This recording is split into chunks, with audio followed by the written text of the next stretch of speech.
Hello guys, in this tutorial you will learn how you can upload a job resume to your profile as a job seeker, for example, on Indeed in 2026.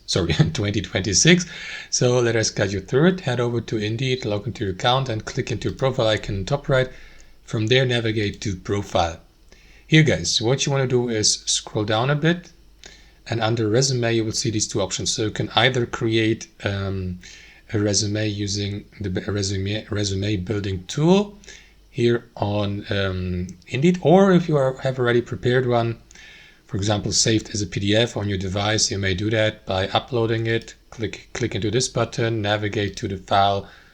Let me just find it, my resume.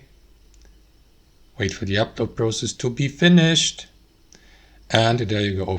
Of course, in that case here, the given document can't be read because I uploaded basically an empty resume, but that's how it works, guys, technically. Thanks for watching, and I'll see you next time.